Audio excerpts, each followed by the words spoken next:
had that dream again. My small business needs to hire, but I don't use LinkedIn, and I hire wrong. So then I'm doing IT, and when I go to plug the servers in, they become sentient, and they won't let us access our network unless we forward their chain emails and memes to more and more and more people, and then I wake up. Don't let hiring nightmares ruin your dreams. LinkedIn Jobs' new AI assistant finds and invites best fit candidates to apply, so you can discover talent you may have missed. Post your job for free at linkedin.com/quality. Start hiring today with LinkedIn.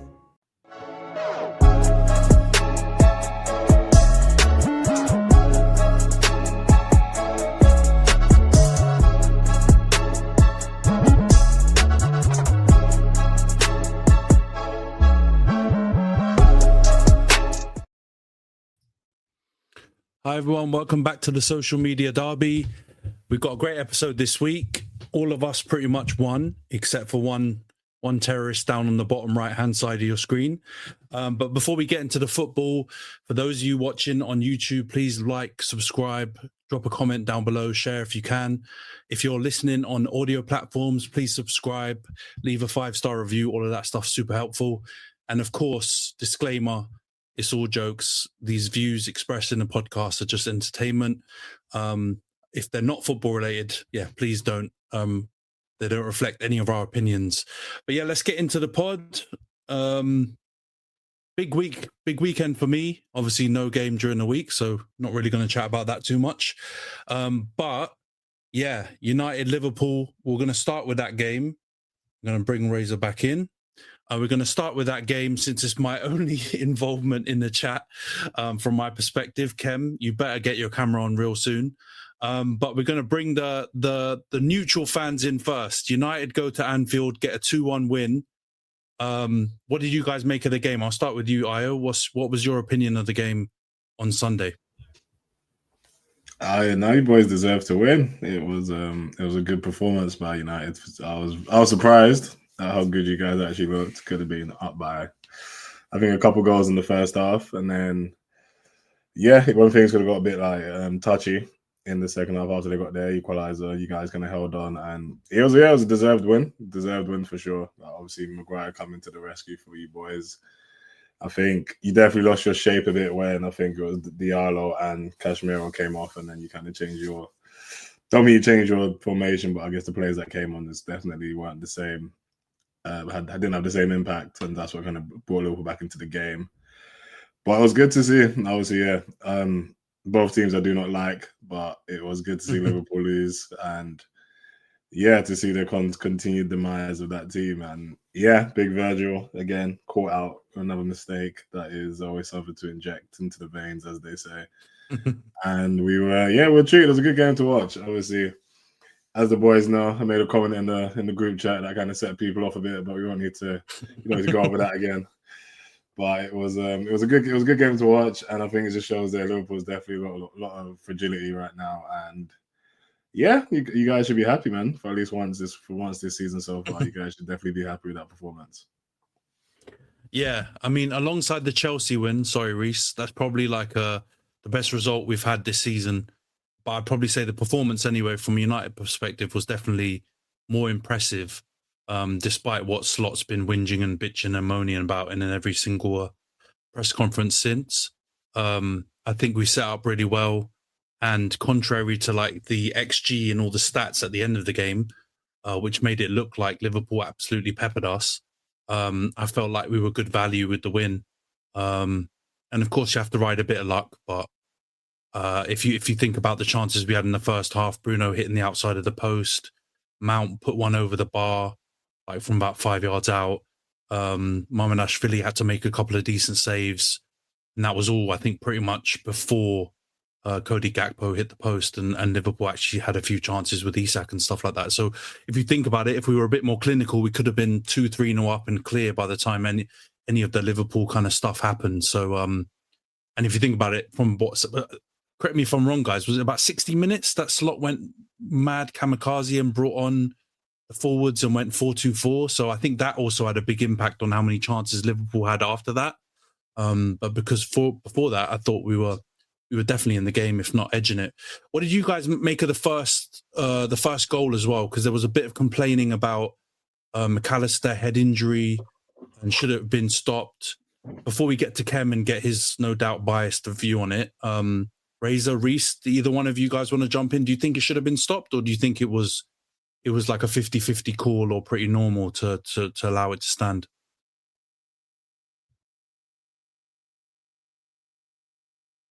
You guys waiting for each other. Go on, Razor.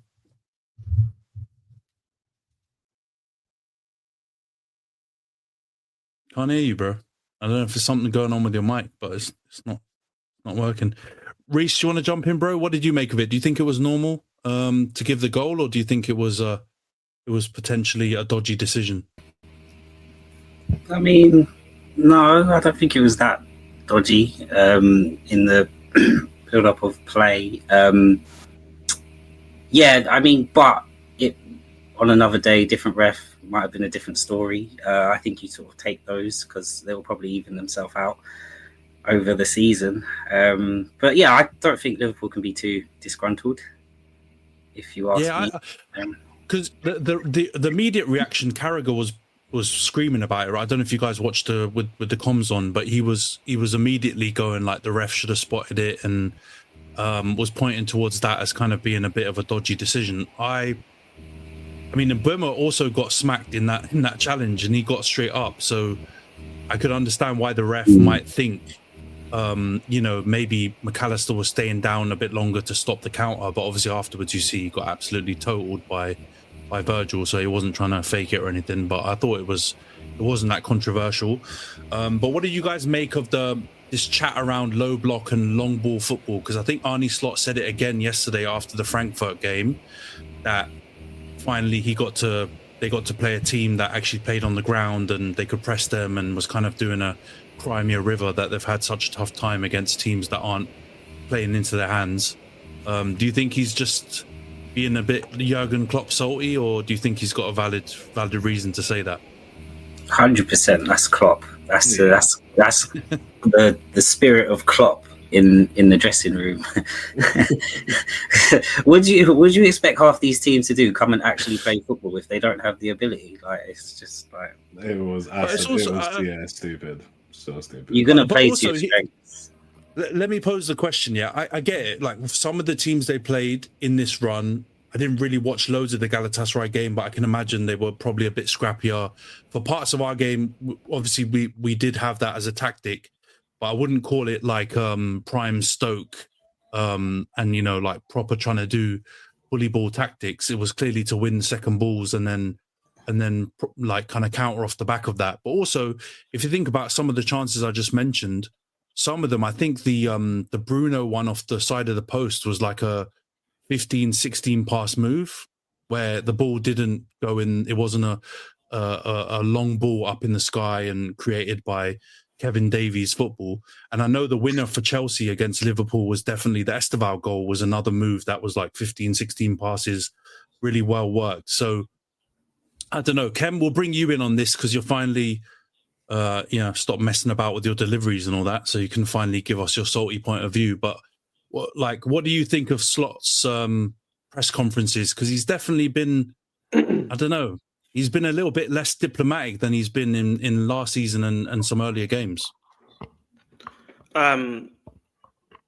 I think I was honest, I didn't actually listen to his press conference that much. Like, certainly after the United game, I couldn't. I was too busy trying to find a nice. Like, I got Five Guys. I was trying to do something to help with the immediate depression of experiencing a defeat at the stadium to you cunts. But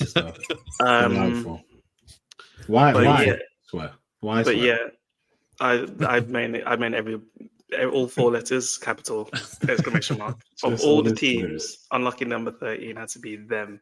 But I think, is it to do with long balls? I've not seen the full, like, the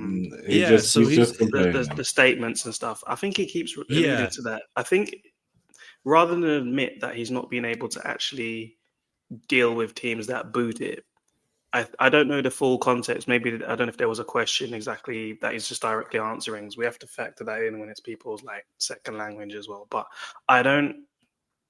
we're not good against long ball, and this isn't just this season. It's going back all the way to the cup final. To be honest, Newcastle dealt with us with ease just by launching it. and that has worked. But also, you're going to expect to face that. I don't really understand the whole thing about it. If he was complaining, I don't really know, because you're not going to try and play the same style against Liverpool and try and counter press and keep a game open, because we will probably outscore you. So you have to try and play a different style. Like, I don't think there's any issue with that at all. Like, I think Man United in particular, if you were to have a game plan to try and even get a point, or as well, or even obviously a victory, your aim would be to try and score early, piss off the crowd, and then just manage the clock, which I think you've done really well, to be honest. Like, the whole game plan went perfectly for you guys. I think I just joined when you were talking about the first goal. It all happened so fast, so I didn't really have an issue with like a foul or something. Like, it was right in front of me. I didn't really, because it's happened in our favor as well, where players have been down and we've played on for quite a while. It doesn't always lead to a goal or even a corner or anything, but we have played on. And I'm there at the TV saying, fuck him, let him stay on the floor. I don't give a shit. Because half the time the players are just faking it, aren't they? They're always holding their head. That's something, by the way, FIFA need to deal with. But I don't think it was an issue. My issue was actually Kirkes not closing the guy down quick enough. And the keeper should have saved it. He was poor on that one as well. I don't know if you guys... What about Virgil? What about Virgil on that goal? He's got a proper agenda against Kirkes. Didn't he? He does. Didn't he? Well, he would have been out of position because he was obviously the one that knocked McAllister over. So he's obviously chasing. He's also back the anyway. one that was ball watching, that allowed Mbeumo to run off the back of him, and then shifted the blame to Konate to come and close the ball down. So he could have definitely done something. I've only ever seen the goal once, which was there live. I yeah. had no intention of seeing the highlights, so I can only go off what I saw, which was because the whole game Kirkes was struggling to back off, like he was playing nervous. So I don't actually know. You'd have to go off the replay, but from what I saw, anyway, regardless, Virgil, Konate, Kirkes, whoever, the keeper was poor on that. That should have been saved anyway. It bounced off his hand and went in. It was Kinder Bueno's weaker foot and still went in after a minute. Cold celebration by him, by the way. I don't know if you've gone on to Maguire or not, but he had a solid game. Cunha had a very good game as well. And Bruno played the role of pantomime villain perfectly. If he wasn't doing his usual rat face, rolling around, moaning and shit, he'd be getting someone else to do it. I think it was actually genius. Loads of the fans were obviously getting irate about it, but I think it's gamesmanship. Like, there'd be times where he'd be delaying a throw-in by moaning at the ref, and obviously the ref can't tell the guy to get on with it because he's busy listening to Bruno bitch and moan. So I thought it was actually well played by him. I can't lie. And we missed a ton of chances. The first half we were god awful. I think that's one of the worst performances I've seen from us. The pattern of play, it was non-existent. Like, for some reason McAllister was like playing really high, like the 10 and shit, and Szoboszlai. So there was like no one for the centre backs or the DM to give it to. So it was easy for you guys to defend against us. It was weird. It looked better yesterday with a few changes, but in terms of that match, hated it. Hated all of it. Hated every second. Spectacular watching, and I love that you were front row or medium row or wherever you were to watch Mbeumo score that, so he could celebrate this for you. Can I just say, also, it was very humbling because before your goal, I think Maguire had a collision with someone, was on the floor, and we were all getting onto him, in the stands, and then I was like, "Get up, you fucking fridge!" And then loads of people laughing. So I'm there thinking, "Oh yes, I'm a Billy Big Bollocks here. I'm hilarious." And then he goes and heads in the goal and does like one of the coldest knee slides as well. Like, it was so. It literally took the air out of the stadium. Like, it was like someone had died, bro. It was just like, oh my days. We're actually I heard the atmosphere was pretty poor, so no doubt, your presence was felt. Razor, do you want to jump in here, mate? Because we've been waiting for you to give your analysis. Because generally Io's very level-headed, Rhys as well, Khem, Khem's Khem. But what's your take on this whole slot chat? Like, do you think he's just being a salty so and so, or do you think there's something in it? One, can you hear me? Yes. Yes. Yay. 2, Khem, don't go anywhere. Come back here. He's literally Why gone are you somewhere. disappearing, bro? What's all of this about? Why are you running? Yeah, innit? Why are you running? Slot, yeah. I think we talk about this a lot in terms of keeping standards of judgment fair. And if Arteta's been accused of giving weird answers to questions that are tantamount to excuses, we had the same thing with another bald Dutchman. Do you know what I'm saying as well? I think we have to start like holding a light up to some of the things that he's saying. Because like I said it before, I feel like the way that he's responded in some of the press conferences has been strange, to say the least. Do you know what I'm saying? I hear like there are different things that like you can't be the manager of Liverpool and coming out and saying like, oh, like they didn't play the player that we thought they were going to play or whatever. Do you know what I'm saying? It's like, it's not really relevant. I don't know if he's confused or if he's trying to like be funny. I'm not sure what his bag is, but yeah, to be honest, I was interested to see, I wanted to see, had Liverpool not been able to like, get there against Frankfurt, I was interested what his like reasoning was going to be, because he seems to have a new thing that he kind of complains about or says is. Has anyone actually listened to his statement in full, guys? Yes, I listened to it. I injected it in afterwards. It was part of my post-match ritual when I was in between sending voice notes, abusing you in the group chat. Sorry, I was listening to his full interview. Go on, please enlighten us. If saying it is always difficult to play against a team that defends in a low block and plays a long ball, how is that salty if he's saying it's difficult? Is that true or not? Not Antony, but we all support teams that are usually dominant in possession, right? Is it difficult or is it not to play against teams like that?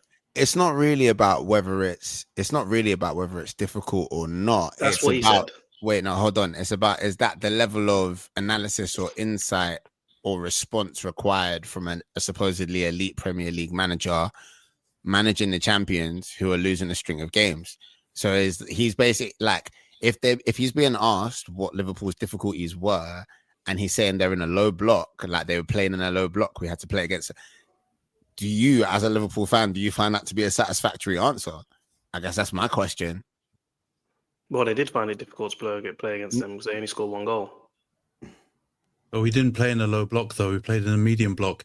And my God, you're so woke. What the hell, bro? You were defending the whole match. Don't even try. No, we weren't. No, they weren't. You didn't need to attack. We were jack shit. You know what I'm asking as well. You know exactly what I'm asking in terms of like, if you are asking like, why are we failing to beat Manchester United at home? That is the question you can ask. You can't ask this and say you played in a low block the whole time. Why was there civil war within the Arsenal ranks of this podcast in the first half when Aya was constantly talking about why don't we just take them on the way United are?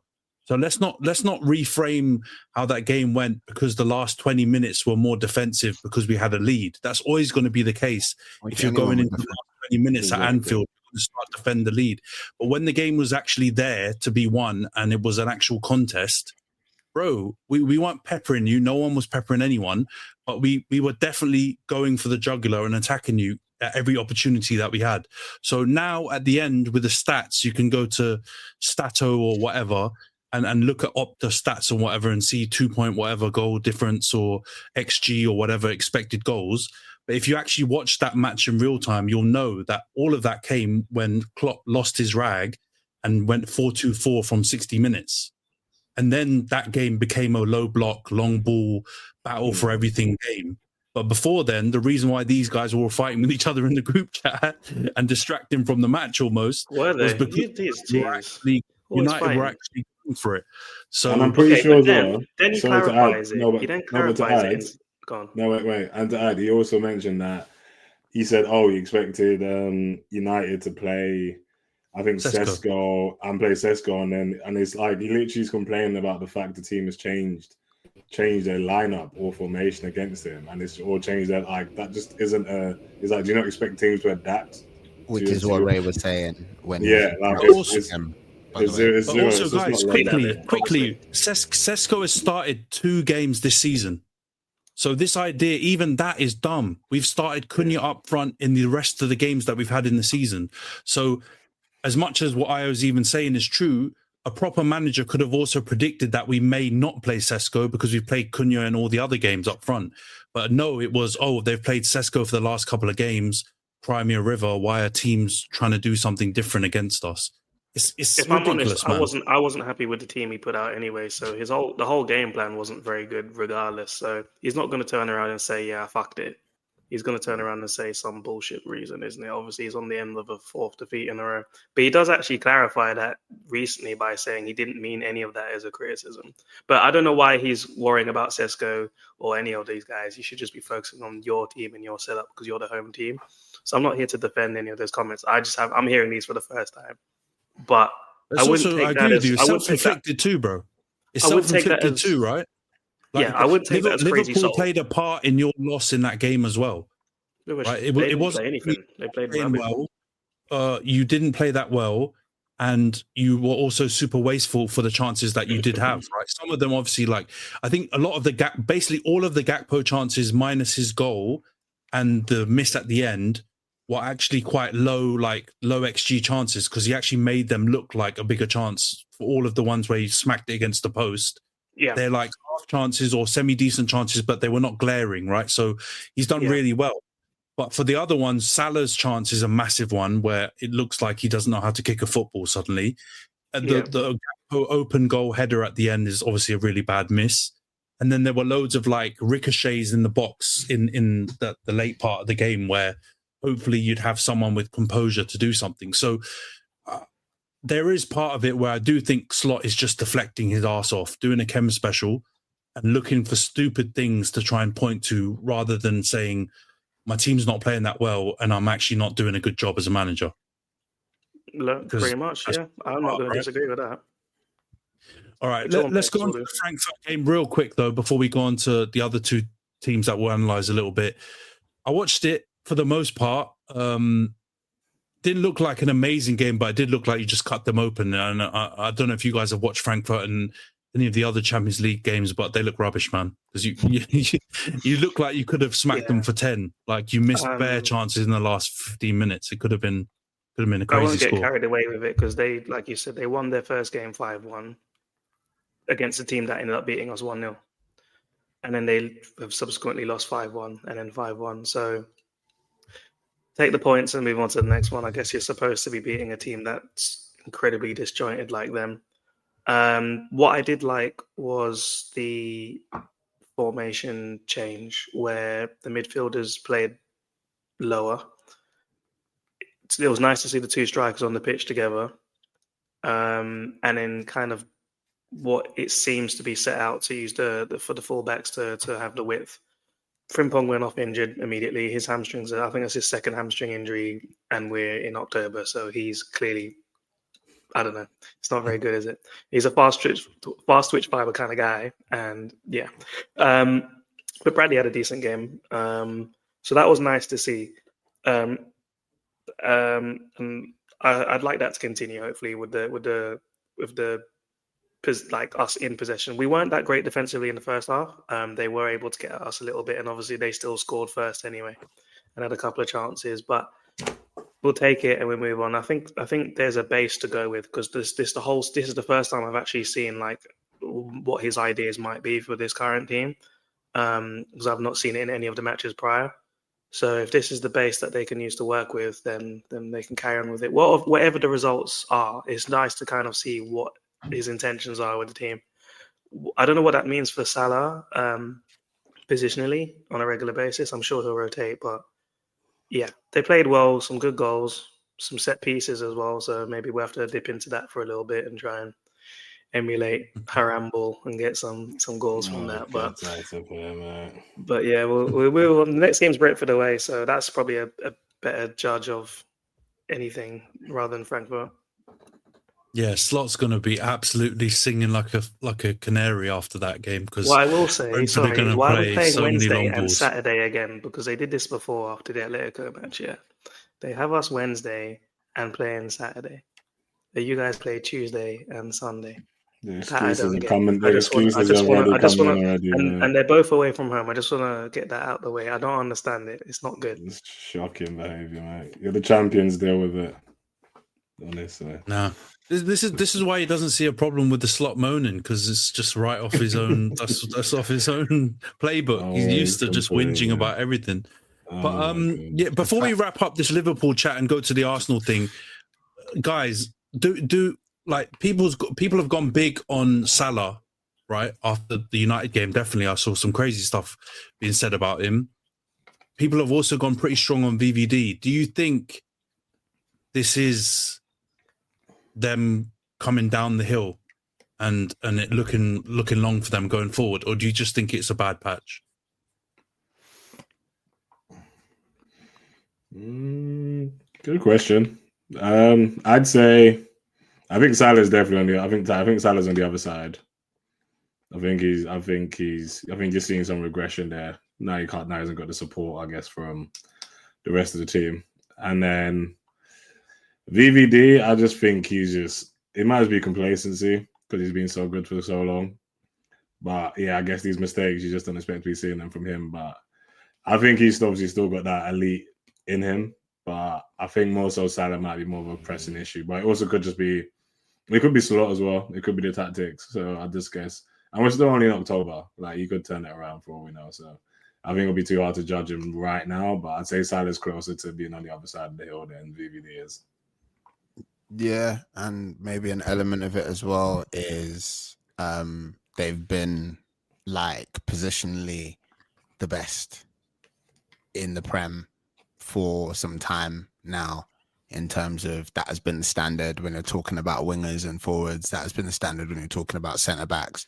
And it's not completely unreasonable to think that, like, maybe not players specifically, but managers have figured out ways around their exceptionalism. Do you know what I mean? And like just being able to kind of game plan for a Salah effectively.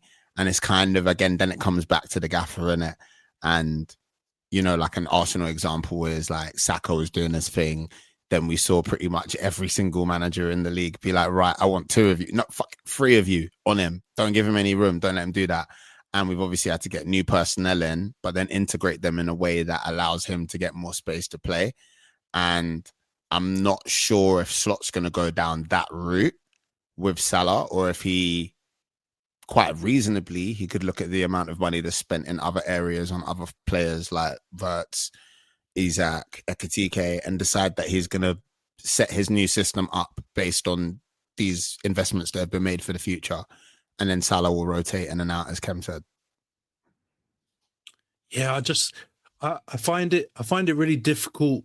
I think you're right, though, both of you. I think VVD's probably still got a place in the team, and he'll still have loads of games where he's absolutely dominant. But I think we might see more of these dodgy kind of ballerina games that he's been having recently more frequently throughout the season. Salah, I find it really hard to see how he's going to adapt to like a rotation piece role. I feel like he's the type of guy, he needs to be the focal point. And if it drops off majorly and he starts being dropped like he was in the Champions League now 2 games in a row, he may just decide, you know what, see you guys later. I'm off to Saudi to enjoy myself. But at the moment, I'm leaning towards the irrational feeling that they're both washed. So I loved your excuses and your reasoning, but I'm going to stick with them being washed. And yeah, 2-1. No one can say nothing to me right now. Let's go on to the Chelsea games then. 5-1. Smacked Ajax up, man. 3-0 over Forest as well. You were saying, Rhys, you're worried you're going to allow Ange to catch life because that's the Chelsea way, but you guys absolutely battered them, to be fair. I know they had some chances in the second half, but you guys could have been clear even off of that. So 2 wins in a row after this international break. How are you feeling, bro? You think this form can keep up for a bit longer? All right. Still a bit pessimistic. Do you know what it is? We'll start with the Forest game. They could have been like 3 or 4 up in the first half. Can you hear me? Yeah. Yeah, okay. Yeah, they definitely had quite a few chances in the first half, and I thought we would fumble, but until Maresca made like 3 changes, brought on Caicedo, and steadied the ship, and then we proceeded to obviously take the win. So yeah, we did look shaky, but I think that we showed quite good resilience to come through that, get through the first half 0-0, and then come out and then change the game ourselves. You do feel a bit bad for Ange, because on another day he might have taken that and he might have not got sacked 20 minutes after the game. But yeah, such is a life of a football manager. Ajax, yeah, they got quite an early red card, so it kind of made the game a lot easier for us. I think Maresca made like 9 or 10 changes in the game.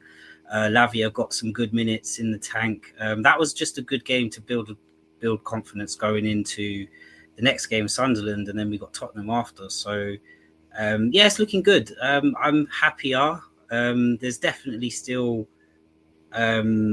faults that we need to kind of address, but a lot more confident.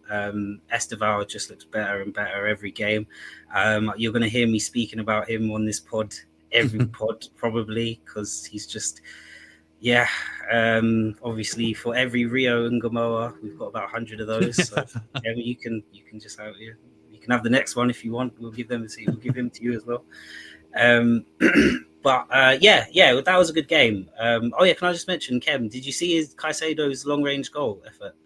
I just wondered if you saw that, because obviously, like, I know you're not familiar with his game, so yeah, you might want to run that up, or send it to Virgil. Was it yesterday? It was yesterday. Nah, our games were at the same time. I saw it. But nice. No, yeah, in all, I am pleased. It's sort of given us, like, I think the Liverpool result has allowed us to click on and kind of, yeah, get the results needed. Hopefully we can pick up an easy 3 points against Sunderland on the weekend. And then it's Tottenham the week after. So, yeah. A bit more pleased. And not so many defensive mistakes, so I can't really complain, you know. Yeah, man. Yeah. Don't you dare. For 2 games away at Forest, which I know they're in a bit of a banter moment, but you never know. With that fixture, I think it's 12:30 kickoff is always dodgy. And then Ajax in quick succession to score 8 and only concede 1 when you've got so many defensive issues and playing Achimpong and a bunch of youngsters is pretty decent, man. So I get you. It's still early days, and those 2 games aren't the be all and end all, but still pretty impressive, man. And I do think, though, Sunderland's got to be more. We'll get to it in a minute when we talk predictions, but that is going to be a tough game, man. Sunderland are good, and you might have an easier time with Spurs considering how much you batter them all the time. And the Sunderland one might be actually really, really tricky. Did any of you guys see it? Because the Chelsea game yesterday, I should have really watched that. I don't know why I watched the Liverpool game, to be honest. It's just torture. But I really thought Frankfurt were going to beat them after 1-0. So I thought, all right, I'm just going to inject more joy. But yeah, you guys turned it around, so it made it a bit rough. But did any of you guys watch a Chelsea game? Because it looked like 5 different scorers, right? And a bit of a rout. So I don't know. Khem might be joking with title challenges, but what did the Arsenal man think about Chelsea's form at the moment? I didn't watch it live. I watched the highlights, but just kind of building on what I've kind of thought about Chelsea recently. I don't know why, Rhys, and it seems like all the Chelsea fans, you know how all the Liverpool fans get given this little like, oh, woe is me kind of like song sheet to sing from. I feel like all the Chelsea ones have got this fake humble one to sing from at the same time, because it's like none of them, every Chelsea fan I know, they all want to avoid talking about being in any kind of contention for anything, but they look real good. It's crazy, man.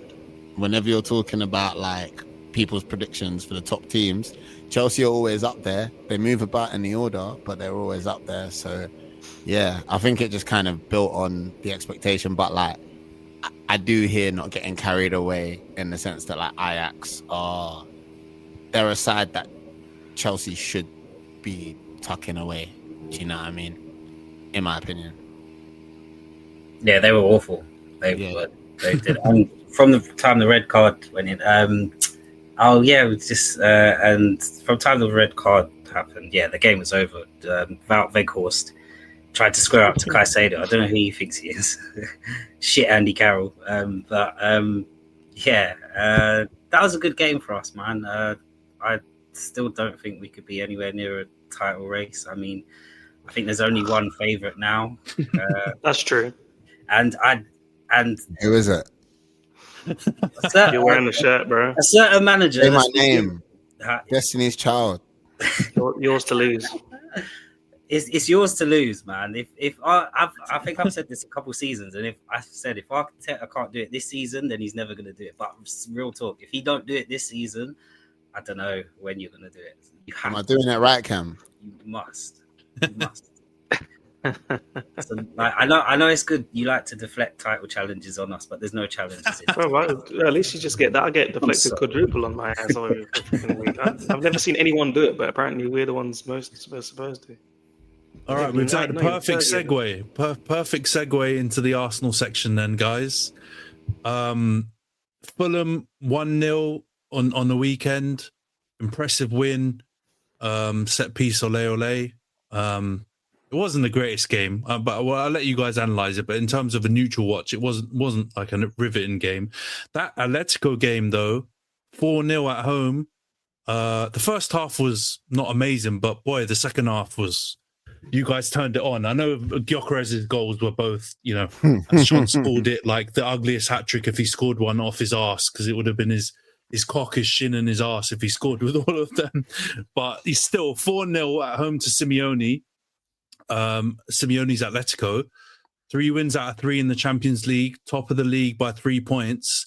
I saw something crazy saying the bookies made you favourites for both the Premier League and the Champions League now. So on that title talk, lads, come on. Absolutely. There's some pressure building. What did you guys make of the games first, and what do you make of that being the favourites right now? Is there pressure building? Is there any more pressure than they said that was there at the beginning of the start of the season? Exact same boat, man. The pressure's exact same. It's meant, yeah. Obviously, we're a solid team. I don't know why, like everyone before the season said it's Liverpool's league to lose when they signed all their signings. So I don't trying to change the narrative now because we've had a good start it's hilarious. But yeah, I don't know why.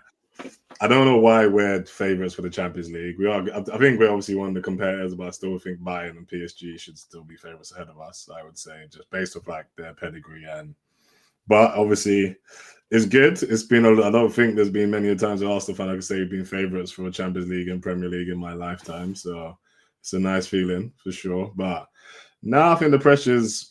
I think the boys, surprisingly, I think they all seem pretty level-headed, and yeah, I think we're just knowing how to get victories out, which is, I think that's the hardest part. We use games like Fulham is like we usually drop points there, so to take that win, and then obviously being Atletico 4-0 is just outrageous. And my Lewis Skelly in midfield campaign has to keep going because that boy is way too talented to be.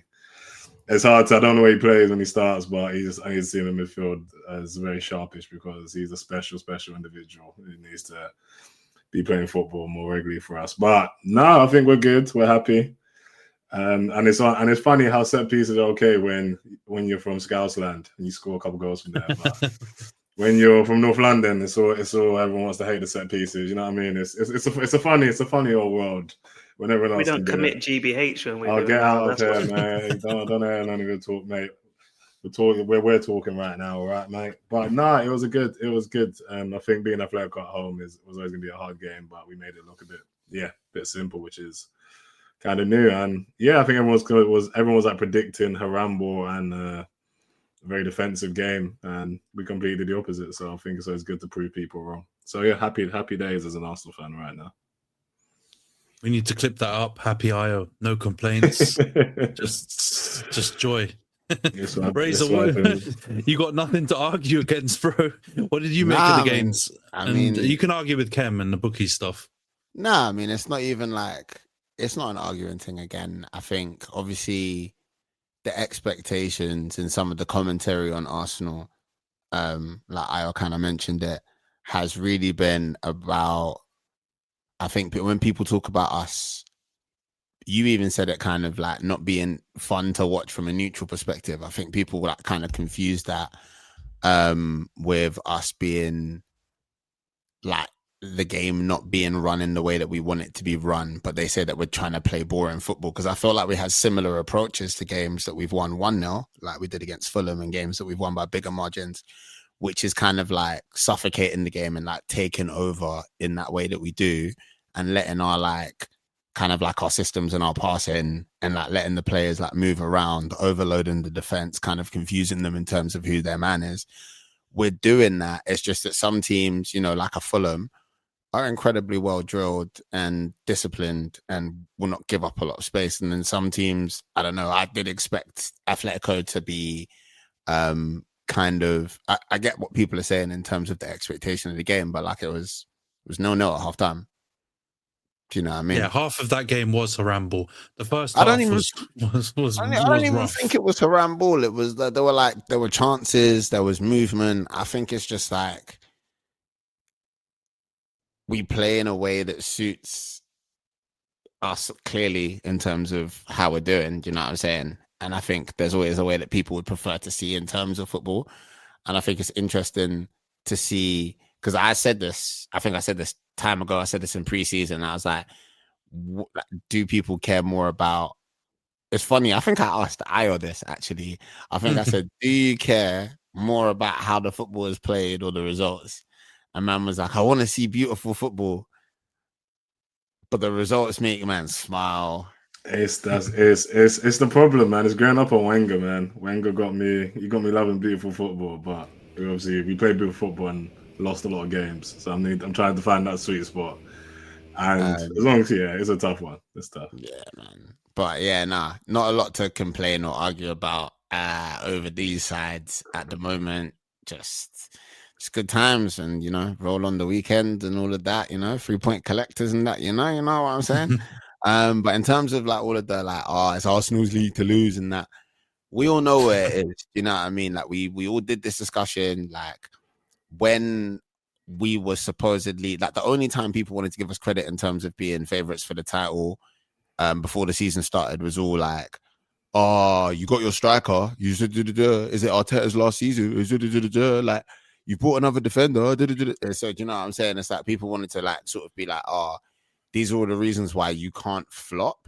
But in terms of saying, who the favorites are, there was one team that were clearly the favorites before the season started. Do you know what I mean? In every single pundit, in almost every single like player, every single fan, analyst mind, like it's a team that waltzed to the league last season and then went and spent $500 million.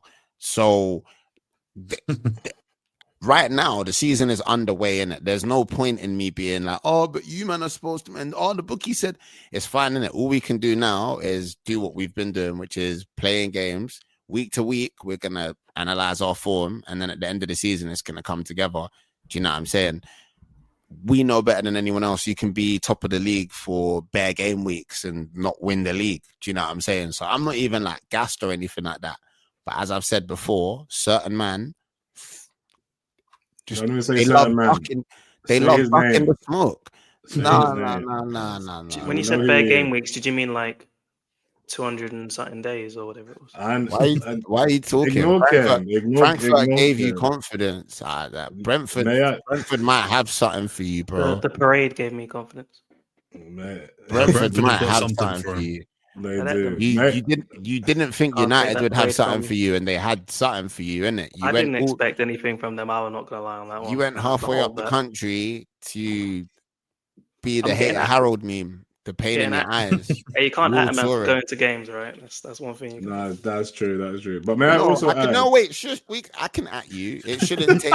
It shouldn't be an 8-hour round trip from your door to your team's stadium. Innit? I can at you. Yeah, and the rest of London shouldn't be dropping parades on your head either. Like Spurs have 3 of them fangs. You ain't got one. I would call you a one-trick pony, but that would be disrespectful to ponies. Like you don't have personal, man. Don't have anything else to say. Man are talking about your striker. You're like, you have no parades. Man are talking about you losing it. You have no parades. You lost to Palace. No parades. All right, get it. There's only one way to shut us up. Go to a And break. we're working on it, bro. But at the end of the day, you need to hold the fact that you might have been ducking the smoke. And like I said, I actually think this Frankfurt thing is the best thing for it because you might have gotten a little pep in your step. I like it. Go back into you're gonna get. I've already said I'm not gonna take anything from that. The Brentford's the real Frankfurt are not a good team. No, man. So may I also add like two things. Don't say you ain't taking anything from me. You're talking about words getting assists in the group chat, so you're very excited. So I'm happy for him, man. He's still on the double O's, by the way, in the Prem. Like, he is definitely. He needs to beat the case, bro.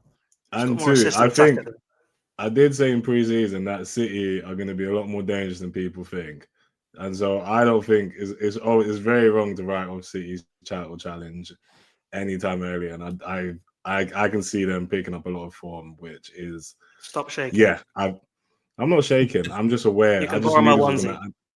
I knew City were fine. I knew what was going to happen, but I'm just saying it's like for everyone to think the fact Liverpool might not be as good as they are, or it's meant to be Arsenal's league to easily coast to.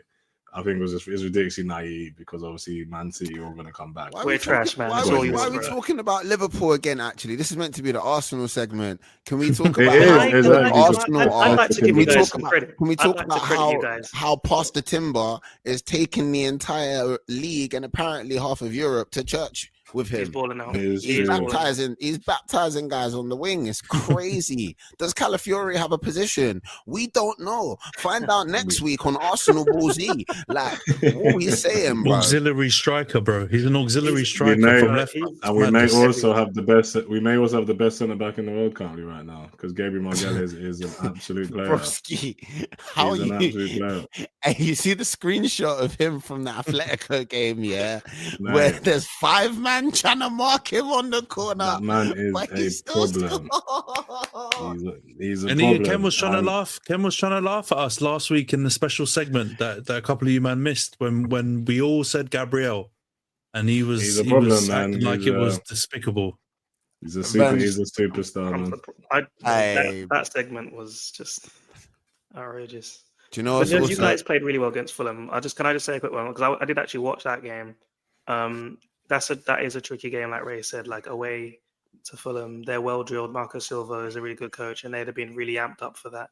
And those are the kind of games where you can easily throw away points. So like those are the ones where the performance doesn't really matter that much. You're supposed to win the game. You're expected to try and win the game. Just get the points, and you managed to get a clean sheet with it as well. And I think there's the phrase where they say there's certain results you look back on and you say, like, let's say if you do go on to achieve the objectives, those are the games you look back on and you say that's where we done our thing where we needed to win, because those are always potential banana skins. So that's something that's different about Arsenal, I'd say, so far this season, where you're always resolute, but you've managed to just getting the job done onto the next one. It seems like that at the moment, where you're not really getting too up and down. That's kind of the thing that goes on with the club and especially the fan base. You seem to be kind of level-headed for once, and you're staying the course. So I have to give credit, and that's 2 clean sheets as well. And I think the reason why the bookies are putting you high is not just because of like being like prisoners at the moment, but I saw somewhere, I don't have exact. It was one of those ones where my page refreshed really quickly.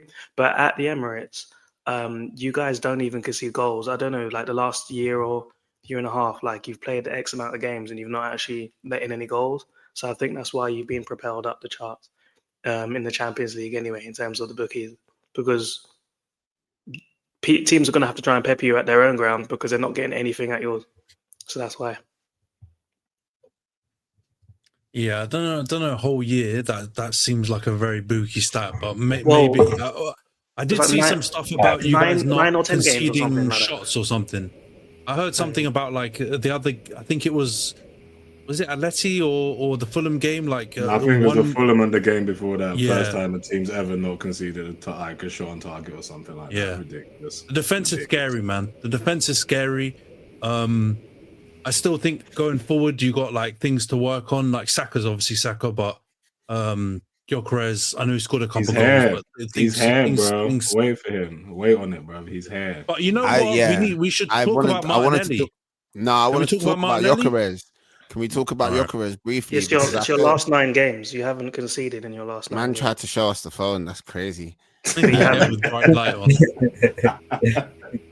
Oh yeah, but no, yeah, your last 9 games in the Champions League at home, you haven't conceded a goal. Oh yeah. In the Champions That's League. good. That's what I meant. That's why I think we conceded 3 in the Prem all season. It's outrageous, but that's why you're favourite. yeah, we can't go wrong. But no, exactly. I think our biggest thing is Gok, as you said. That's what was saying. Like once he's now, hopefully, just if he gets confidence, then I'd be a bit more like, yeah. I think the goals are coming. The goals are coming. Man.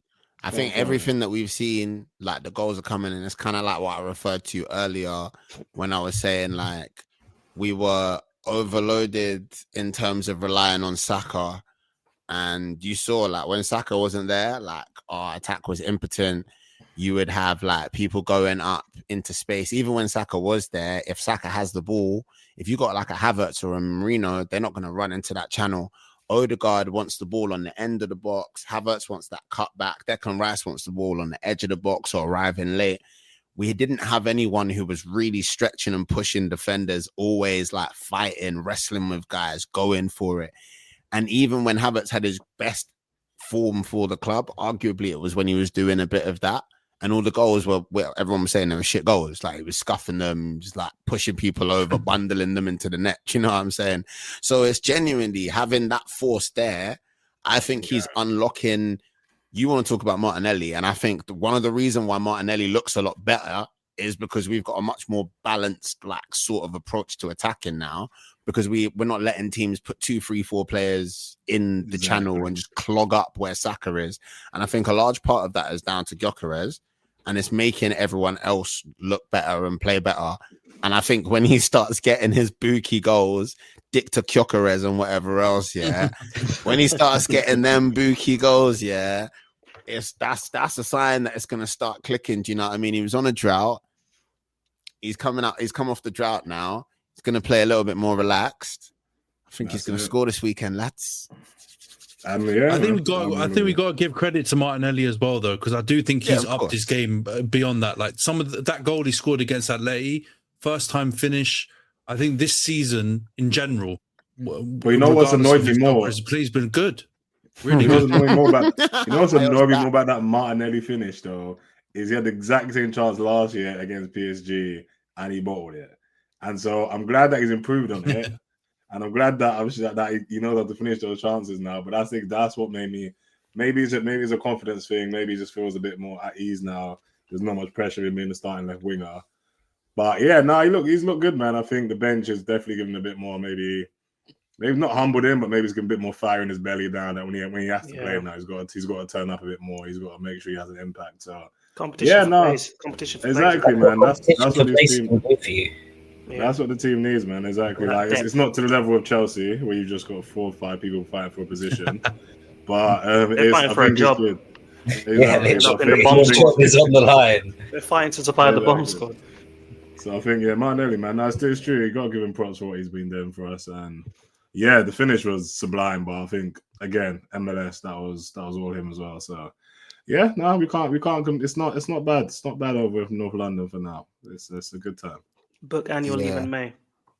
I feel like with Martinelli as well, we're talking about competition for places, but I think it might even be simpler than that. It might be like rest, being able to come on in at times of games when he was able to affect the game state in a massive way because of the kind of player that he is. He's really dynamic. You know, there's certain things that Martinelli's going to do, and he does them very well. But the problem that we were facing, I would say, a lot last season and the season before was that Martinelli was the one thing that we had on that side. Really, do you know what I mean? That's like you throw, how many times did we see 72, 75, 81 minutes of Martinelli just going boom, boom, boom down that, like head down the left wing, you know what I mean? And now he's actually being employed at times when it makes more sense, either tactically as an impact sub or from the start of games against defenses that it suits. And that's why I think we're getting more joy. I think we're going to see more joy again because the team's got more depth and we've got more stuff. And I know I've said this a lot, and I love KT in it, but we kept seeing Kieran Tierney play left wing in it, bro. I don't think people are deep in. Like Martinelli was working because Saka kept performing and delivering on like goals and assists and everything like that. He was a star boy, yes, yeah. Everyone was kind of like, oh, Saka is so peak. He has to play so many games. When will Arteta like let him have a day off? Like Saka doesn't want to play every game. Yeah. These times Martinelli was looking like he was playing too many games and didn't want to play every minute of every game. And everyone was just like, what happened to this bum? He's not doing no baile funk no more. Where's the Brazilian in him gone? And myself included, you know what I mean? Like he's a player that I've got a lot of love for, but like I think he needed to get his joy back. And I don't think he was having the most joyful time before. And I'm very glad that he's having more joy. Like that finish was good, but like to be honest, he's been moving crazy this season. Dinking, multiple finishes, better than bruv. We just need an outside of the box screamer, and he's pretty much wrapped up a year's worth of like goal highlights, and we're about to hit November. Yeah, no, he's been really good, man. I think he's definitely got a good fight and cause to be in the starting 11 going forward. But it's that dilemma, isn't it? He's so good as an impact, or he's shown this season anyway. He's been so good as an impact sub and coming in at different points in the game. It's working out when to actually put him in the starting 11. But it's a good problem to have, man. Top of the league. I don't think you guys are top of the Champions League based on goal difference, but you're like top 4 or 5, 3 wins out of 3. Yeah, I think all of us on here would be happy with that. So yeah, Arsenal for the title in Champions League. Here we come. And let's get into the previews. I'm a long way from signing this petitions for Noni not to join the club. We shout out Noni, man. He's still there. He's still how many running agendas we've all got at the same time, just popping out at different moments. Is class. All right, let's get into the previews for. Yeah, nice one, Rhys. We've got to get into the previews for game week 9. Come on, bro. We're getting to the previews for game week 9. So Chelsea first up, 12:30 kickoff at home to Sunderland. But before we get into that, I'm just going to go through the prediction league real quick because we had a lot of changes actually in the table. Io's been kicked off the top spot. So yeah, John's is not. But actually, to be fair, Io, your points didn't get affected because you didn't have a correct score anyway. So you got the same anyway. Because I panicked. You made me panic. That's what happened. I panicked when I set my It's your own fault, bro. It's your own fault, bro.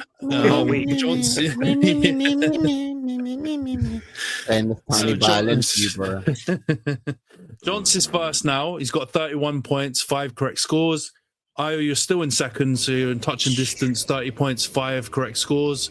Khem, you're in third, 30 points, 4 correct scores. Joint with Razor, you got the same score and same correct scores, so it's just alphabetical split. Rhys is in 5th, 29 points, 5 correct scores. I'm in 6th, 25 points, 3 correct scores. Nash is the real loser in this, which is not the first time he's probably heard that. He's got 18 points, 1 correct score, but he actually did have a correct score this week, but because of his late submission, he does not get the full points. So I know he's punching the air somewhere. Probably a couple times for that little dig as well. But yeah, so we'll start off with Chelsea Sunderland. I'll just give out Johnson's correct score. His prediction first. So he's gone 2-1 Chelsea. Io will go to you since you're second. What's your prediction on this game? The fact you're saying since I'm second, I haven't heard that in a long time. So this is actually breaking my heart. Arsenal, I've usually been the one going first. I've gone 3-1 Chelsea. Hopefully. Actually, no. What am I hoping? I don't even want them to win, but they're going to win. You might as well win 3-1. So I think, confidence is high. Sunderland's a good team, but I can see Chelsea running out winners. And I feel like they're scoring a lot of goals. So, yeah, I can see that happening. Yeah, 3-1 for you then. All right, Razor, what's your... Khem, you're next in the league. What's your prediction for Chelsea Sunderland? 2-0 Chelsea, and they'll continue their title challenge. Razor, what's your prediction in this one? I've gone 4-2 to Chelsea. I think it's going to be a goal fest. Yeah, that is a lot of goals, but again, yeah.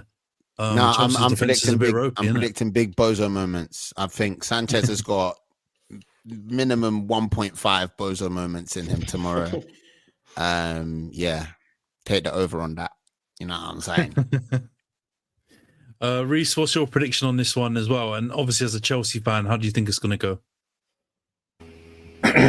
I'm hoping. I went 2-0. I think Sunderland. I think they'll start out being difficult to break down.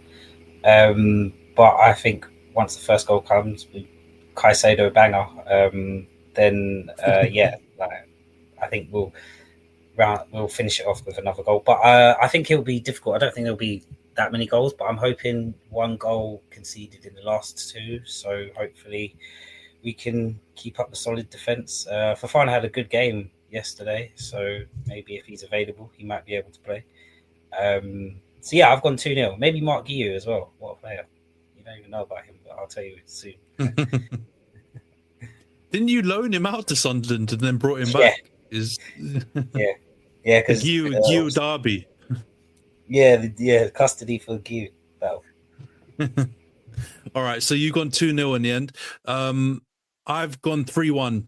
So yeah, I think you guys will get the dub, but Sunderland are decent, man. So I wouldn't be shocked if they score first or something like that, and then you guys pull away somewhere near the end of the game. Nash has gone 2-0. So yeah, we've pretty much all gone Chelsea wins there. Mostly all by 2 clear goals. Johnson's the only one that's gone a tight 2-1. So let's see how that goes. So yeah, if Sunderland get the win or the draw, because by the way, those last 2 games, none of us, not one single person on this pod got a single point with the predictions for the Tottenham or the United Liverpool game. So we had a very poor end to our predictions. But let's go on to the United Brighton game. Fucking hell, here we go. Johnson's gone 2-1 Brighton, so he's got me in the mood. Io, what's your prediction on this one? I've gone 2-2 just because you guys are at home. So I think, finna be goals. But yeah, I can see a 2-2 draw. Yeah, makes sense. Brighton's record against us is phenomenal. I think they've actually got even a better record against us than Liverpool or Arsenal do in the last 3-4 years. So it's a tricky game. Khem, what's your prediction on it? 1-1. Pure hate. That's it. Belabor to run rings around. I don't think that is pure hate, man. No, it is from me. Oh, fair enough. From you, it should be. Yeah. Reza, what's your prediction? What's your prediction on it? I've gone. So I'm playing tactical within the prediction league here. I've gone 2-1 United. So I figured that only you and maybe Nash would be crazy enough to predict a United win. So if United win, I get the benefit of not losing points out on the people who are ahead of me in the table, is my thinking. And I did think, I thought more of them would go for Brighton win, to be fair. And I think it might actually be a draw. So now my tactics have been revealed and they've also been revealed as not very effective. But that is the score that I sent you. And, United are doing crazy things right now. They beat Liverpool. Who knows what they can do? Oh man, the times are tough when we're just so overjoyed about this. But yeah, fair enough. I think that's a very tactical approach to it. Rhys, what's your prediction on this one? I went 1-1, but I'm now thinking about it. I don't know whether to go 2-2, just because of the goals. But no, I'll stay with 1-1. I think United have to take some confidence from Liverpool, but I think Brighton will come to play. Brighton are a good team, man. And they were looking, I wasn't that impressed with the first few game weeks, but the last couple weeks, they've looked really, really good. Welbs has just rolled back the years, continues to look amazing for someone who's 37, 38? He's balling out. So yeah, they're a really good team, man. I'm just, Razor, you just called it perfectly. So I'll reveal Nash's prediction in a minute. But yeah, I've gone 2-1 United as well. It's mostly just hope and just I can't take another defeat after a win. So we need to just build some momentum. But I wish we were playing someone really, really shit this week, and a promoted team or something like that to build on it, because Brighton's not someone that you want to play when you're trying to build the momentum. And it'll be interesting to see what tactics we go with, because weirdly, I think playing the same kind of fighting for second balls, being a little bit more astute with our playing out from the back and not necessarily doing it every time might be the best approach for Brighton, because they're really good pressing and counter pressing team as well. So I expect us to be, yeah, all right, mate. Well, I expect us to be Senna Lamans playing it long, big Cesc, and us winning the second balls, and Burmo maybe having an impact, and us kind of shithousing a win. But I don't see it being an easy game for sure. And yeah, Nash has gone 2-1 United as well. So Razor, you've called that perfectly. That's exactly how me and Nash have gone. Let's go on to the Brentford-Liverpool game. Okay, so I have to hold my hand up. I've been saying Brentford are absolutely shit for about 7 or 8 of these 9 game weeks so far. They've humbled me, and now I'm praying to God that they're going to slap up Liverpool on the weekend. But yeah, let's see how that game goes. Johns has gone surprisingly 2-1 Liverpool, which I'm sure he's done through gritted teeth. But Io, what's your prediction on this one? I've gone 1-1. Yeah, I think hopefully just Coyote just absolutely drilling long throws into that box with no remorse. And pause. I see Ray's reaction there. Settle down, Ray. Come on, mate. Settle. Just absolutely. Let me change it. Launching long balls into the box. I hope that sounds much better.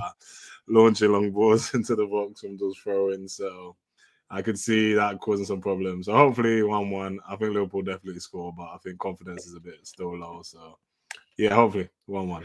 Fingers crossed. Childish, boys. Childish. Nah, that was the. Looks like Khem's gone off cam. So, are you back, bro? What's your prediction on this Liverpool game? It's because of Ray. I had to. But yeah, 2-0 Liverpool. You're not going to give us any analysis, any kind of prediction on your own team, or you've been so shit that you're sick of it? Yeah, just that's it. Really, I expect us to beat them. We'll see what happens. 8 p.m. game. Difficult match, but fuck it. Let's get it. Sounds like he's going to cry talking about him. Oh my days, he's the only one. Khem is always the only one that specifies what time the fucking game is. If it's 12:30, he'll go, yeah, it's a 12:30 kickoff. It's tough. If it's 8 p.m., it's an 8 p.m. kickoff. It's tough. If it's 3 p.m., it's a 3 p.m. blackout. It's tough. If it's 5 p.m., like, come on, bro. Just the game is played when the game's played. You've got bigger problems than when the game's going to be played. You've got to fight off KOD and all these long balls and low blocks that you and your manager keep whinging about. So focus on that, man. Don't focus on the time. Reza, what's your prediction on this one, bro? Do you know what's worse? They might not even play Coyote. And then that'll piss Slot right off. He's not the player that we expected to play against, and that's bang out of order, that is. I'm also like, is he actually Coyote? Is his name Coyote? Like, where's he from? It's definitely Coyote. Okay, it's this, but okay. Obviously you got to change it for the. Yeah, no, I'm not enjoying that. I'm not enjoying that. I think Liverpool are going to win 3-1. I can't see them keeping a clean sheet, but I think that Frankfurt bounce is going to continue. I think Slot's done some interesting things, maybe by accident. But yeah, like, they definitely looked better the way that they lined up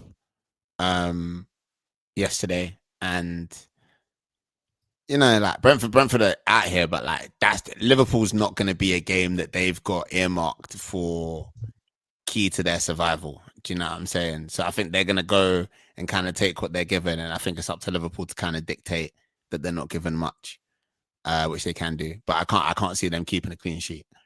I can't see it. Can he see it? So yeah, 3-1 in it. All right, yeah. So we've got loads of 2-1s and 3-1s. Rhys, what's your prediction on this? Yeah, I went 2-1. I think Liverpool definitely have a goal to concede in them. And yeah, like you said, there'll be a lot of low balls and long blocks. No, sorry, long balls and low blocks. I'm fucking. Oh, man, that is a big pause, that one. Massive. Yeah, I'm going. Yeah, 2-1. I think the question whether Salah will start. I think Liverpool do look good, maybe without him. But Ekitike as well. I think he is proven he is a quality striker, whether Isak is performing or not. So I think they will take the win, but only just. Yeah, I'm not sure, man. I do think the starting 11 and the lineup will dictate whether Liverpool can actually get a result in this. Because if Slot does the ballsy move and keep Salah on the bench, start Ekitike, then I think they can do it, and I expect that to work better for them. But if he goes back to the egos and the superstars and puts Salah back, puts Isak back, benches Ekitike, and does that bullshit that he's been doing recently, then I actually think Brentford can turn him over. So right now it's a bit of a 50-50 for me. So that's why I'm going to go for Brentford 2, Liverpool 2. I just think there's going to be goals in it. And I mean, we're kind of forgetting that early first 3-4 weeks of Liverpool, it was goals galore, man. Even the wins they were getting, it was your 4-2s and your 3-2s, and there was goals everywhere. So I can see this kryptonite style of play that Brentford are going to play, causing Liverpool some problems. So yeah, I'm going to go 2-2. Nash has gone 2-1 Liverpool as well. So yeah, pretty much everyone's got Liverpool win, and the hater in me and Io, I guess, has gone draw. So yeah, hopefully we're proven right on that one. Arsenal Palace. All right, this is a big game. It's the Eze derby. Palace have obviously been doing really well. I know they lost their winning streak, and everyone was changing their bios on Twitter for some reason off the back of it. It was pretty pathetic, to be honest. But yeah, Arsenal have had a tough run against Palace recently. A lot of draws in there and some drop points here and there. So tough game. Johnson's gone 2-1 Arsenal. Io, what's your prediction on this one? A quick correction is the Nketiah derby as well, just to make sure we are aware. Let's make sure we put some credit for Eddie. But no, I've gone 3-1 Arsenal. I think obviously we've got goals in us, but Palace, obviously we don't concede, but I can see Palace. I think they're still running high on a bit of form, so I think they can definitely grab one. Might maybe even take the lead, or maybe go 1-1. But then I think we'll maybe get 2 late goals, and yeah, should be hopefully it's a bit more comfortable, because Palace cause a lot of problems for a lot of teams. But fingers crossed, because we're at home, we're riding high on form. We find a way to stifle them, and yeah, 3-1 to the boys. All right, so you guys still going to be top at the end of the weekend with that prediction then. Khem, what's your prediction on this game? I've gone 0-0. So at the time of the predictions, I think I just sent mine quickly, and it might have been during the Frankfurt-Liverpool match. So my head might have still been a little bit hot during the moment. So there's a lot of hate in that prediction as well as the United one. So I'm just going to stick with it. I don't think anyone's predicted a 0-0. So yeah, that correct score would look very nice. Yeah, I can't even remember. I don't know about you lads, but I can't even remember a 0-0 in the Prem recently. So that's a far-fetched one, but I hear it. The hate's strong. Razors, what's your prediction in this one, bro? My observation is that Khem's an idiot. My prediction is 2-0 to the Arsenal. That's no disrespect to the Eagles. I think Palace have been great. I just think the reason that I think we're going to win, because I think we're we're in a position where Palace are playing European football for the first time. Like the level on their squad, and today they played. Let me get this right. They're Cypriot, but I think it's AK Larnaca at home, and they lost 1-0 to them. And I just think that's a side. I'm not saying anything really to do. I obviously made that prediction before they played the game, but I did also think like that's the signs of fatigue, because really like a Cypriot league side or a team that Crystal Palace should be beating in Europa. Do you know what I'm saying? In conference or whatever it is. Do you know what I'm saying? So it's like they're playing in Europe. I think that's going to have an effect on their rotation. It's going to have an effect on like weariness. I know Khem was complaining about the fact that they had to play on Wednesday, but Palace having to play on Thursday and then play on Sunday. So I think, I think that's all going to have an effect. And I think that, plus the fact that we've got fucking best defense in Europe pretty much at the moment, I think we'll be able to hold out that clean sheet. And so that's why I've gone 2-0. I hear everyone. I hear you. But as Ayo said, it is not just the Eza derby. Because, there was a point in time when the defense was in trouble if Nketiah was in the room. So Eddie the Eagle, be nice to see you, mate. Not too nice. All of that. This is the most shout-outs Eddie Nketiah is going to get on this pod. But big him up. He did score against Liverpool the other day, so I do. And that's exactly why. Exactly. That's why we love him. Rhys, what's your prediction on this one, bro? I went 3-1 Arsenal. I think once they get the first goal, I think they'll probably get more confidence in the game and then get a couple more. I do think Palace will score, though. They do have a good attacking three in Sarr, Pino and Mateta. So I do fancy Mateta to get a goal. But yeah, I think overall, like Ray just kind of mentioned, Palace don't have the depth to kind of play midweek and on the weekend. So I do think they'll struggle, especially on a game like this. So yeah, 3-1.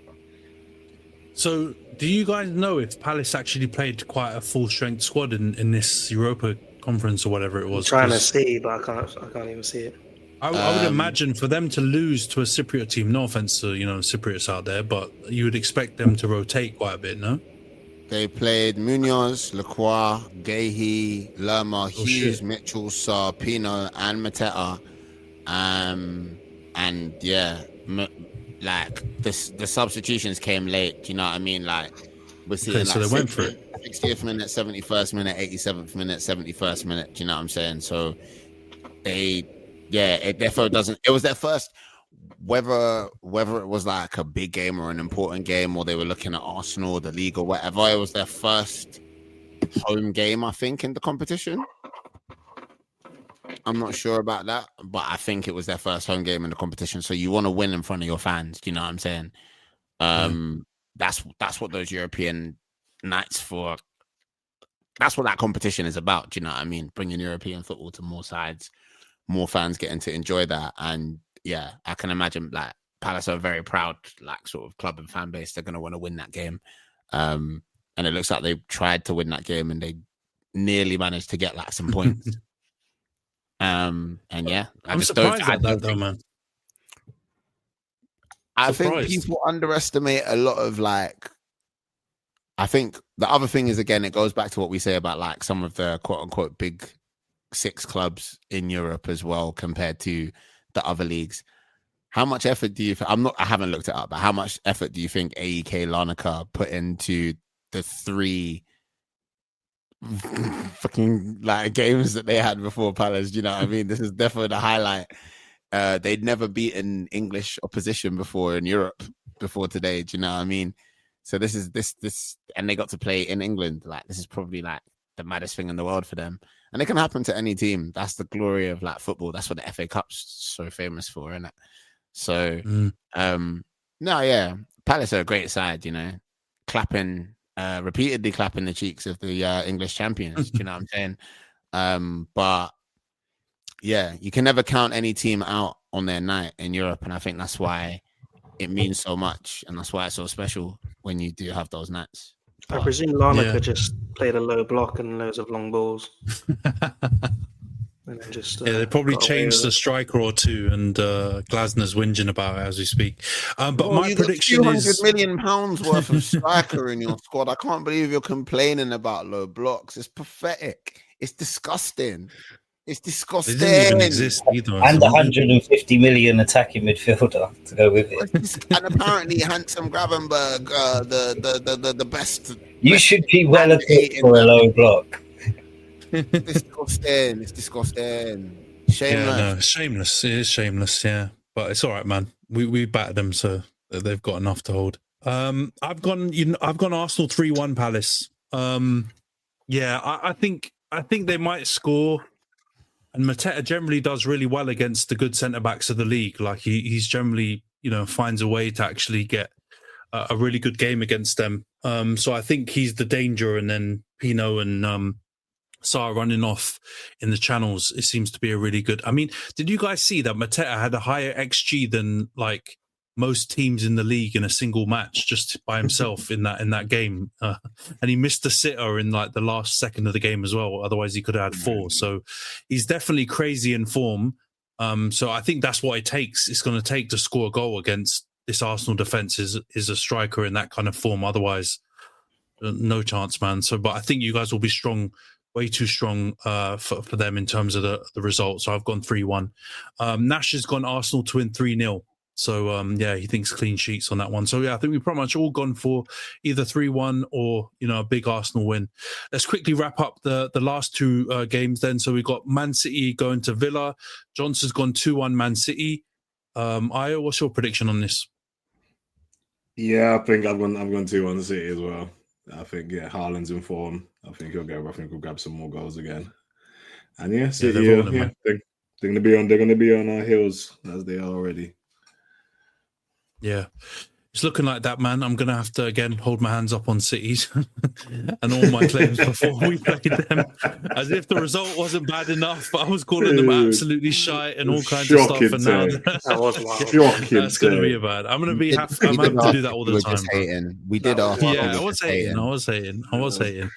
But I mean, I have to hold my hands up with Maguire too, bro. Before we made this pod, there's like about 50 episodes of me calling Maguire absolutely shite, and he's scored the winner at Anfield and all kinds of goals. Like I saw a stat that all of his last 6 goals have been winners in the last minute or like equalizers in the last minute. So I have to hold my hand up for Harry Maguire as well. Well done, Slabhead. Khem, what's your prediction on City Aston Villa then? I went 2-1 City as well. Yeah. Difficult ground to go to, but Haaland FC will carry on. Yeah, and Villa have had a shocker today. They've lost against some sort of Eagles and in the Europa League. So see, I thought the Go Ahead Eagles looks like a Pro Evolution Soccer name. Yeah, that's what these lot were saying before we started recording. Yeah, it does actually. You're right. Razor, what's your prediction on this one? Funnily enough, it is also 2-1 City, but I feel like I might have been too generous because these men are losing to the Eagles. The tush pushing that. It's mad. So Villa might be up for a bigger whooping, but 2-1. Yeah, fair dues. Rhys, what's your prediction in this one, bro? I went 1-1, man. I thought Villa might give a bit more of a reaction than you think. As good as City are, I do think it will be a difficult place to go, Villa Park. I think Villa need to start picking up some points. So I just see them making it more difficult for City than you'd think. So I'm going to go 1-1. Yeah, man, they actually looked really good in that Spurs game. I don't know if you lot caught it. Obviously, we didn't really talk about that from the last game week, but they looked really good. I know Spurs scored early and then had a disallowed goal, but I thought Villa were pretty much the best team throughout. And that second goal, the ping from Matty Cash, the takedown from Dinya, unreal. One of the best goals you'll see. One of the best goals you'll see on the technique. Crazy goal. Man. And against so Spurs. Many good parts of it. Yeah, and against Spurs as well. And Spurs have had, again, I might need to hold my hand up. On last week's pod, I was like, are they maybe in the title race? Everyone shut me down. And they've lost and drawn in the Champions League since and looked absolutely shocking. So, sorry to any Spurs haters out there. I should have never doubted. They're absolutely shit. I've gone 1-0 Man City. So I think they're going to sneak a win. But this has the shades of like Haaland just gets a goal after having a very ropey time for the rest of the game and Villa having chances. But I think City are building up a bit of steam now, and the defence is looking a lot steadier than it did in those early few weeks. So I've gone 1-0 City. Nash has gone for a high scoring one. He's gone 3-2 City. So we've pretty much all gone City wins except Rhys. All right, Everton Spurs. So... we'll wrap up the pod with this one then. Johnson's gone 2-2. Ayo, what's your prediction on this one? I'll go 1-1. Yeah, hopefully, Grealish should come back. I think for Everton this game, and then Spurs aren't looking too good. So yeah, I think a 1-1's probably a pretty fair result. Yeah, fair dues. Khem, what's your prediction in this one? 1-0 Everton. I think they'll get a win. 1-0. Yeah. Razor, what's your prediction in this one? As much as it pains me, I've gone 2-1 Spurs. I think they'll just have enough in the tank to edge it. All right, Rhys, what's your prediction? I went 2-1 Everton. I think Grealish back in the side. They're cooking something with Dewsbury Hall, Garner, and Grealish. I think they're going to cause Spurs some massive problems. So I think 2-1. Spurs haven't looked great ever since and trying to put them in the title race. So, hopefully. I just don't see them getting a result at what is it? Is it Bradley Moore Dock? It's not that, is it? Yeah, that's the name of it. No, Hill Dickinson. Hill Dickinson. Yeah. Mad. Dickin what? Sorry. Pause. I mean, it's a shocking stadium name. I don't know why it's their sponsor. I think it's a bank or some rubbish. It's a terrible name for They're getting money for it. That's definitely a Liverpool fan who signed off on that name. It's a ploy. Yeah. All right. Cool. So you've gone 2-1 Everton. I've gone 2-2. I'd quite like it if Everton get a win. To be honest, it's only part of only side of Liverpool I can barely tolerate. And Spurs. I would like them to start dropping down the table a bit so we can, you never know. Eyes emoji, we might be able to catch up on them and sneak into that top 6 somehow. So we need some of those teams up there to start dropping. So I'm not going to back them for any kind of title charge. They're heading for mid-table, I think, from here on in. And then Nash has also gone 2-2. So yeah, most of us have gone either Everton wins or Spurs and Everton to be a draw. Only Razor's gone for a Spurs win 2-1. So lots of different results in there. Lots of different results. We should have more movement. Yeah. No, you can't. Sean Dyche has already won a game for Forest, and it was against Porto. I don't know if anyone's seen that, but I don't know how many games Ange lost, but I don't think I want to see that guy in English football anymore because, yeah. So we didn't really talk about this. Just quickly talk about it before we wrap up. I know it's late. That was mad, wasn't it? 18 minutes after the game, the Greek Suge Knight just gets rid of him.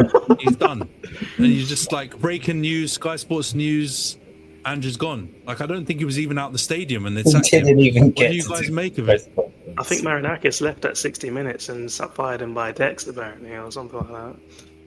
I think he either got fired by text, like Khem said, or he got told beforehand. He was like, mate, listen, how about this, mate? You don't win today, you go.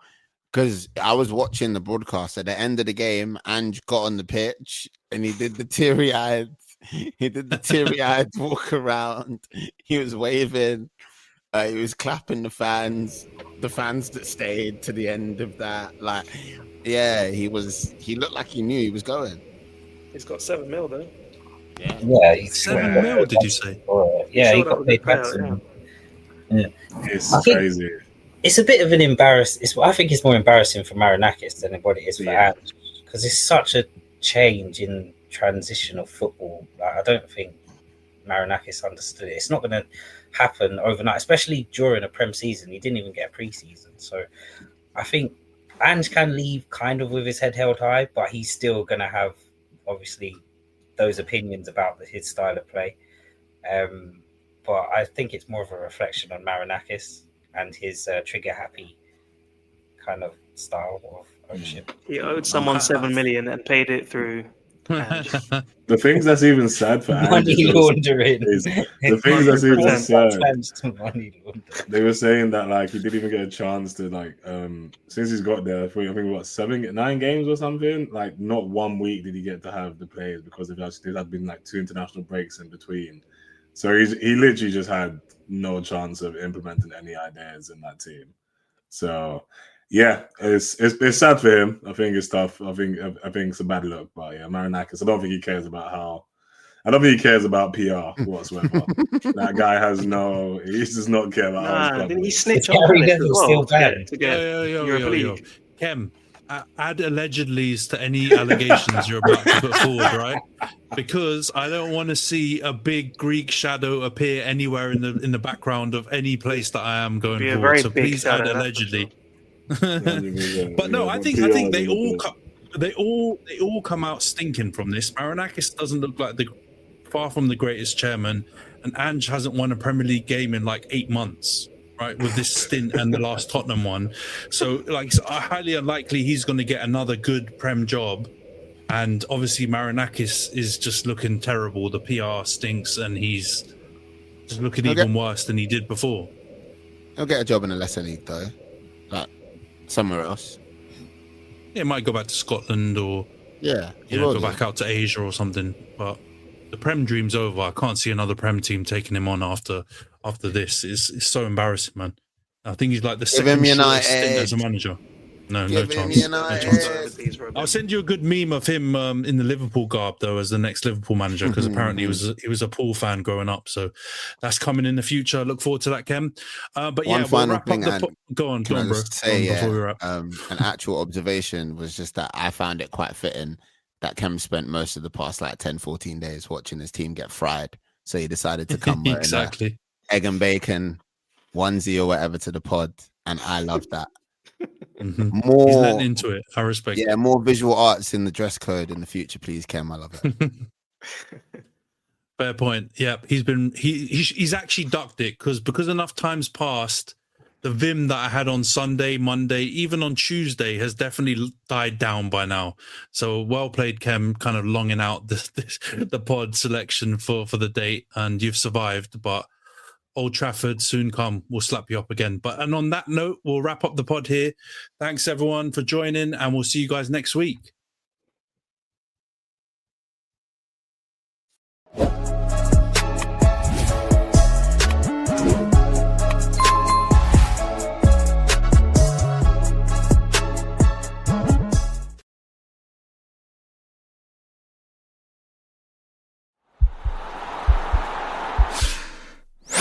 This podcast is part of the Sports Social Podcast Network.